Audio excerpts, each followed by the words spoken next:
எல்லாருக்கும் வணக்கம். இப்போ மில்லியனர்ஸ் கிளப்பில் நிறைய பேர் ஜாயின் பண்ணி உங்கள் ஐடி இன்ஆக்டிவாக இருக்கும். 5 மணி நேரத்துக்கு அப்புறம் உங்கள் ஐடி பிளாக்டு அந்த லிஸ்ட்டில் வந்துடும். ஓகேங்களா? எப்படி உங்கள் ஐடியை பிளாக்லேருந்து அன்பிளாக் பண்ணுறதுன்றதை இந்த வீடியோவில் நான் சொல்கிறேன். ஓகேங்களா?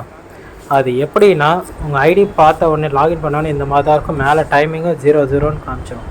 இந்த மேலே இருக்கிற இந்த 3 கோடு இருக்குது பார்த்தீங்களா, அந்த மெனு பாரு. அந்த மெனு பாரை நீங்கள் கிளிக் பண்ணுறப்போ தான் உங்களுக்கு அதில் அன்பிளாக்குன்னு ஒரு ஆப்ஷன் வரும். ஓகேங்களா? அதை கிளிக் பண்ணிங்கன்னா யுவர் ஐடி இஸ் பிளாக்டுன்னு இருக்கும். அதை நீங்கள் கீழே அன்பிளாக் கிளிக் பண்ணால் உங்கள் ஐடி அன்பிளாக் ஆகிடும். ஓகேங்களா? அன்பிளாக்னு இருக்கா, அதை கிளிக் பண்ணுங்கள். கிளிக் பண்ணோடனே கரண்ட் அக்கௌண்ட்ஸ் கரண்ட் ஸ்டேட்டஸ் வந்து பிளாக்டுன்னு இருக்கும்.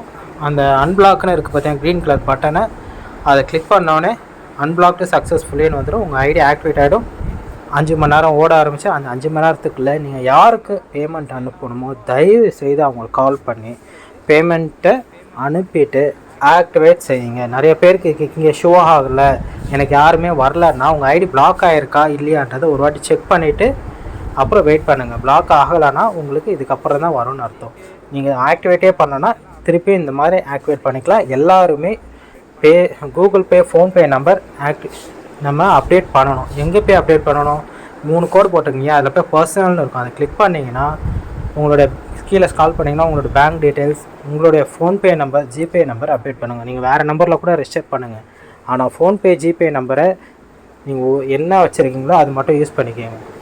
சரிங்களா? அதை கரெக்டாக அப்டேட் பண்ணி கரெக்டாக போனீங்கன்னா எல்லாருக்குமே எல்லா பெனிஃபிட்டும் எல்லாருக்குமே கிடைச்சிரும்.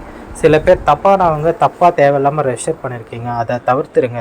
ஒரு ப்ராஜெக்ட் பிளானை இன்னொருத்தங்கிட்ட சொல்கிறப்ப தெளிவாக சொல்லுங்கள்.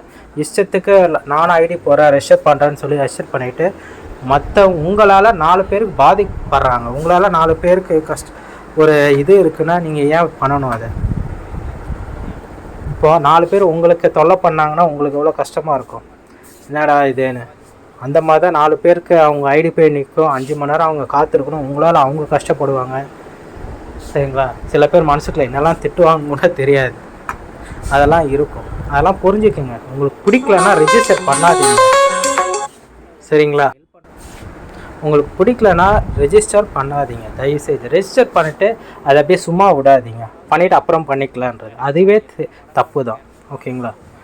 ஃபஸ்ட்டு நீங்கள் யாராவது ரெஃபரல் பண்ணுறீங்களா, இந்த பிளானை தெளிவாக தெரிஞ்சுக்கிட்டு சொல்லுங்கள். உடனே ஆக்டிவேட் பண்ணுற மாதிரி இருந்தால் மட்டுமே ரெஜிஸ்டர் பண்ண சொல்லுங்கள்.